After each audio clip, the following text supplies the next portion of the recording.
Why do Jews and Christians not get along? Let's talk about it. Quite a strong response from the UK as well, calling on Russia and China to even just go as far as condemn the October 7th attack, something the two countries have still yet to do. Christians in Jerusalem's Old City say they are often harassed, spit on, and even physically attacked by religious Jewish youth.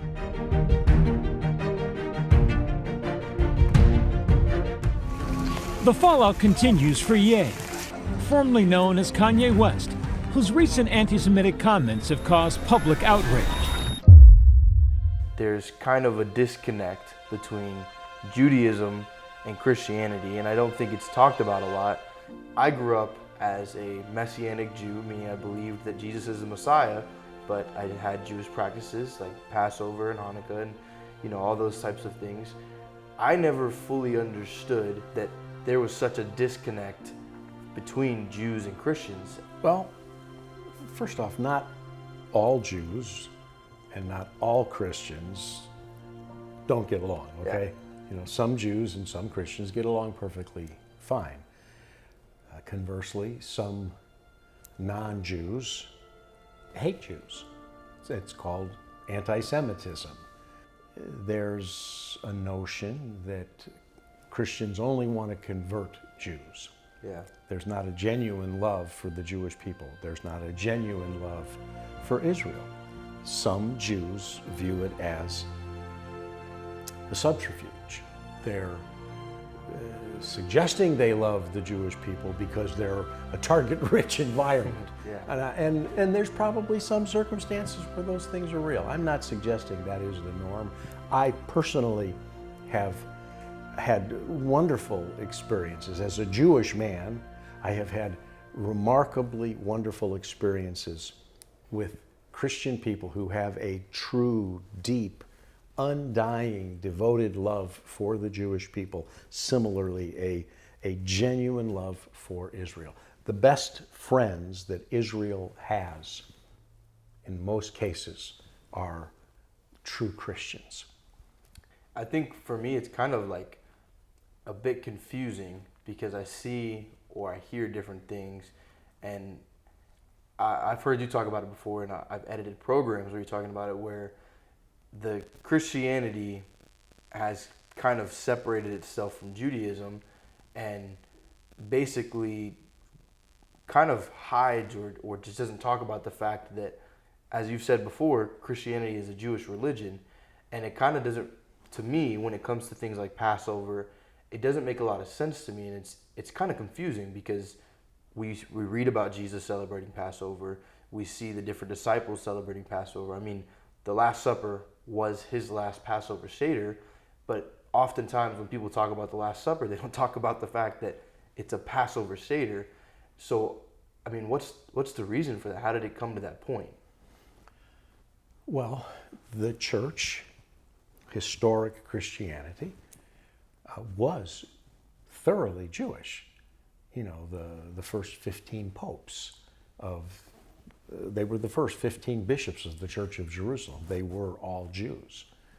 So, how did we go from that level of not only church involvement, but church leadership to where some Christians have the view that there's really no place for Jews in the church?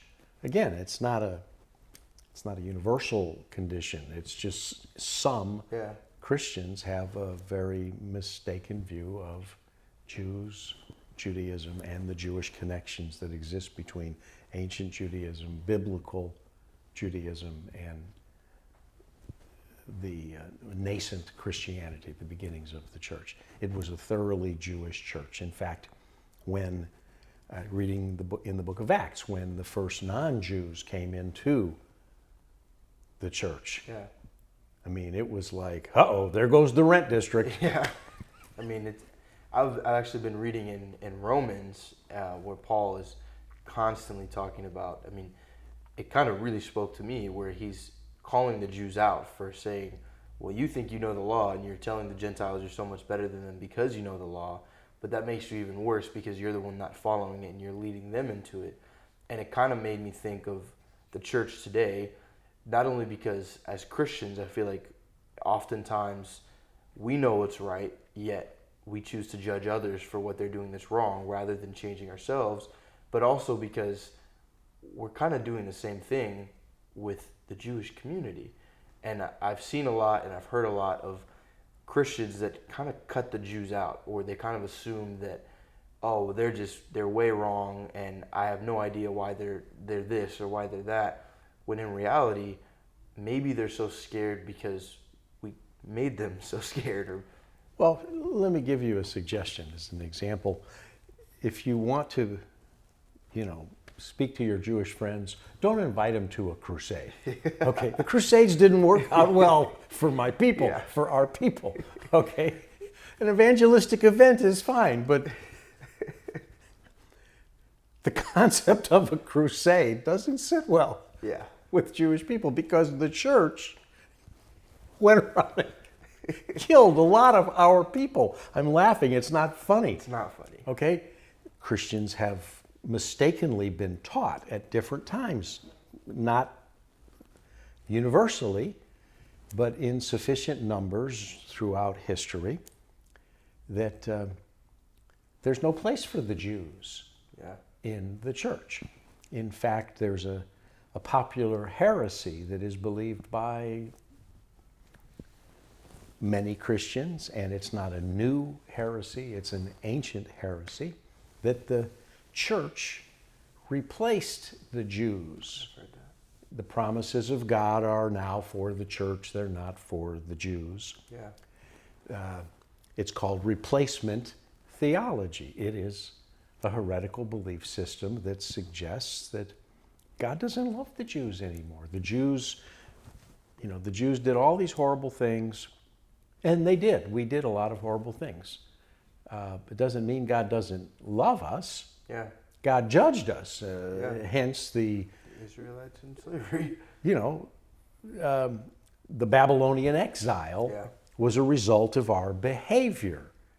Okay? God didn't stop loving us. He judged us. He corrected us.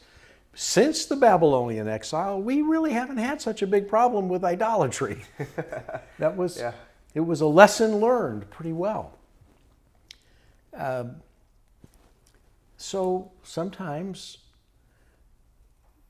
in church history, it has been taught that no, God doesn't love the Jews anymore. He broke his deal with the Jews, and he made a new covenant with the church. The promises of God that were at one time for the Jews are all of a sudden now only for the church. It's a big problem with that viewpoint. If God would break his promise to one group of people, why would another group of people feel, oh, but he won't break his promise to me? I can trust him. If he's a promise breaker, he's a promise breaker. If he's a promise keeper, he's a promise keeper. And I believe he is a promise keeper. The anti-Semitism that Jews face now, it's a really scary thing. And in the ministry that we have, it's scary because you simply just say you're a Jew and the hate comments start flooding in. You simply say that you stand with Israel and the hate comments start flooding in. This isn't necessarily a new thing. If anything, we read about it all throughout the Bible. If anything, it just shows more and more throughout Scripture that this is a common thing. I mean, people saying that the Jews or God doesn't love them anymore, but the Israelites were in slavery for 400 years. I don't think during the 400 years, God was just saying, oh, I don't love them anymore, that's not my chosen people. I think sometimes God has a plan that we don't fully understand, and it kind of has to get played out, and then here we are. So I think it's very foolish of people to believe that God just flips and chooses when and when not to answer promises and when not to bless people or to love people. It's a really sad thing that it's sad how common it is. So I guess a question I would ask is, what advice would you give to Christians who, in this climate of anti-Semitism, in this climate of anti-Israel, what advice would you give to them to support Israel, to support Jews. Stand with God and God's people. Don't be silent when your denomination speaks about boycott, divest, and sanction Israel, BDS. There are mainline Christian denominations that have pulled their investments out of Israel in an effort to boycott, divest, and sanction Israel because they hate Israel and the Jews. Now, they don't come out and say, I hate them, but their actions prove their hatred. Yeah. And they'll cloak it in the guise of, well, we got to be nice to the poor Palestinians, and Israel's not nice to the poor Palestinians. What about the poor Jews? Yeah, what about the Jews? If a Jewish person stands up and says, we have the right to a homeland, Yeah. and Israel rose from the dust, it did rise again. God restored the Jewish people to Israel. It's one of the most incredible miracles in all of human history to know that the Jewish people are back in their homeland. They speak the language that was, for all practical purposes, a dead language except to theologians and those who studied biblical ancient Hebrew. They speak Hebrew that was, nobody spoke Hebrew 150 years ago. Okay? Israel is a miracle. God has restored his children to the land that he carved out as a promise for his people. When Israel was called Palestine and people had passports that said Palestine, there were Jewish stars on the passports. They were Jewish people. The so-called Palestinians are Arabs or Jordanians. Okay? But the Jordanians don't want the residents of Israel in Gaza, as an example. Jordan doesn't want the people in Gaza. Egypt doesn't want the people in Gaza. Lebanon doesn't want the people in Gaza. Saudi Arabia doesn't want the people of Gaza. They're Arabs. Why don't the Arabs just take their own people home? Because they're pawns in a political system that allows those who hate Israel and the Jews to rise up and see all those horrible Jews, those horrible Israelis. We need a two-state solution to give the land to a people who never existed as a people in the land. It was never a sovereign Palestinian state. It's completely ignored that the United Nations established this land. Israel didn't come out of thin air. Came back. And much of that land was purchased from Arabs. The Arabs didn't want it anymore. The Jews bought the land. It's ignored that for thousands of years they had title deed to this because God gave this land to the Jewish people. But why Christians? How can Christians be so confused? Because they don't really know their scriptures. They don't really know, in this situation, they don't know the difference between right and wrong. And in fact, it's not too hard to see that when these mainline denominations start promoting everything that's wrong and very little that's right, why wouldn't they support boycott, divest, and sanction? They support gay marriage. They support homosexual pastors and priests. Yeah. They don't know the difference between right and wrong. Romans chapters 9, 10, and 11 speak very clearly about the concept of being the non-Jews being adopted, being grafted into the vine. The vine wasn't sliced off at the root and some new plant created. Jews and Christians are what the Apostle Paul, Rav Shaul, called one new man. There's a mystery. We're one new man in Christ, Jews and Gentiles who believe in Messiah.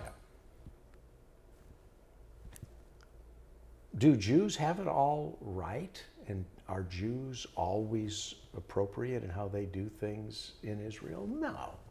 Is anybody? No, and to those who would say, I'm not an anti-Semite, I'm anti-Israel because Israel does this, that, and the other that they shouldn't do.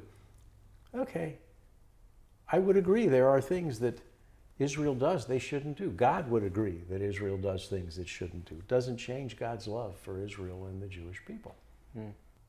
I'm not one of those guys who believes that Emperor Constantine is to blame for all of the problems of the church and all of the problems between the reason the church hates the Jews is because of Emperor Constantine. And bad things did happen in the first few centuries, okay, up to and including and following Constantine, okay.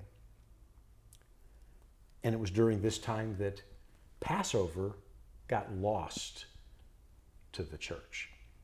Passover was celebrated by the church until some point in time, a few hundred years into this wonderful mystery of God, that Passover then was not celebrated because it was considered too Jewish. And Easter became separated. Easter became what the church followed, celebrated as distinct from Passover because Passover was too Jewish. So Easter was the church trying to separate from Passover? Yeah, kind of. And there are people who will, I think, make more of that than they should, but I don't think you should make less of it than should be made either. It was a mistake, in my opinion, to amputate Passover from church practice. Jesus said, do these things in remembrance of me. Yeah.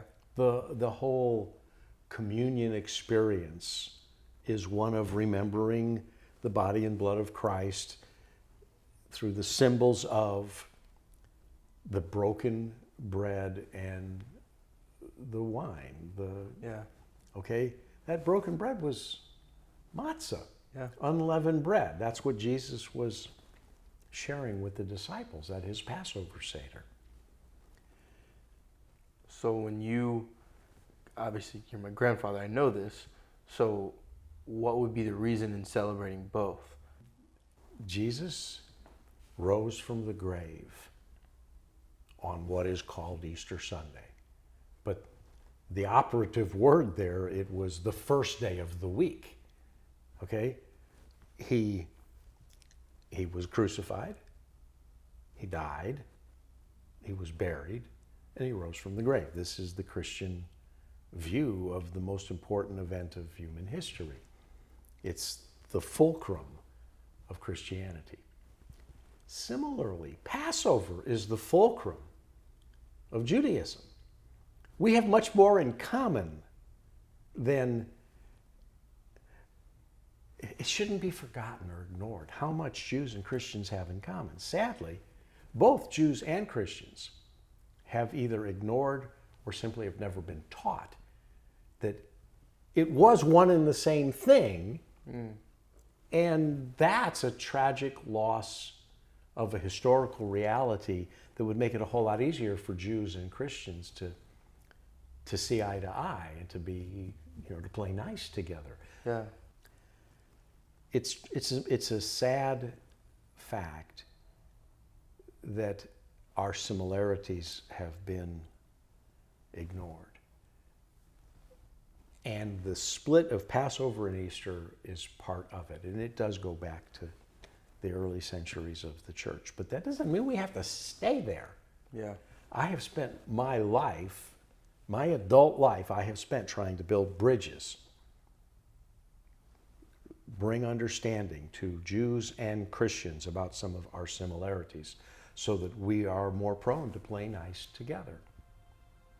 I think we can. I think we should. I think it's right for Jews, and I think it's right for Christians. And I think it's wrong to be suspicious of one another. I don't think it's necessary to question one another's motives. The fact that we don't agree on everything doesn't mean that we can't love one another or be good for one another. Yeah. We can. Yeah.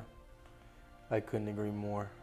I think what everyone can take from this and what I take from this is that we need to be more like Jesus. That the answer to every single one of our problems is to be more like Jesus. And if you don't know who Jesus is, I want to encourage you to go read about him. I would say start in John. It's a very easy book to read.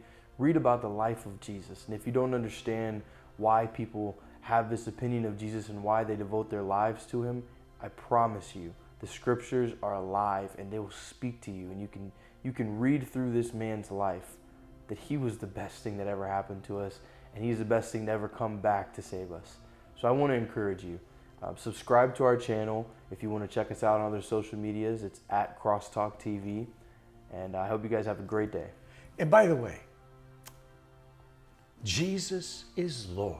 And he was such a nice Jewish boy.